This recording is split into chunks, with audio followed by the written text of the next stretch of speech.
Worked at Shoe Dazzle for 3 months maybe, and that's when the guitarist from the band, Juan Pablo Montúfar Arroyo, reached out. And JP had gone on his path. He was a biochemistry major. He became a researcher, and eventually ended up moving back to South America to run a flower farm, which was his dream from day one. And he reaches out to me because he says, hey, you know, flowers are broken. Like, this supply chain thing doesn't make any sense, and I've built a better one, but I'm terrible at marketing. I'm terrible at customer service. Can you help me think about how to get people to care about this? I was like, that's wildly fascinating, but like, I'm too busy doing like cool fashion stuff over here with like Rachel Zoe and like all these celebrities, but like, I'll help out as I can. So I can become sort of an independent consultant with the business.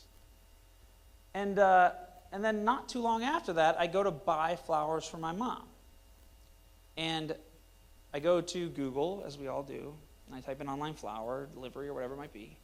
And up comes an ad for $19.99. And I was like, okay, that's a pretty good price. I'm going to do that. So I go through the checkout funnel. I fill in all my information. I put in my credit card. And then I hit to the next screen, and it says subtotal, then total, 84 something.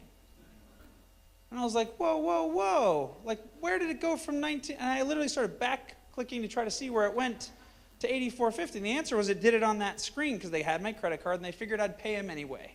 Because I'm too lazy to give up and go somewhere else. They don't know me very well.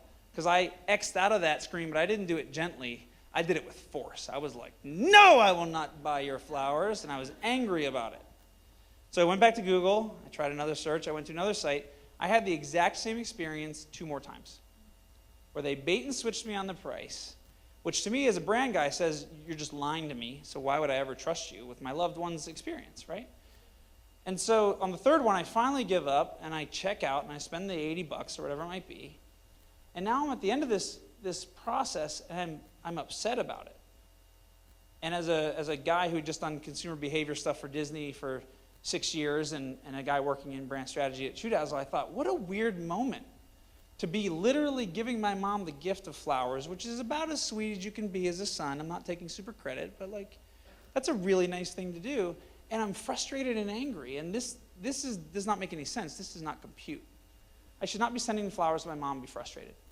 And that's when I called my co-founder back and said, hey man, so the farmer is really upset about all this. He's like, yes, the farmer does not like this industry.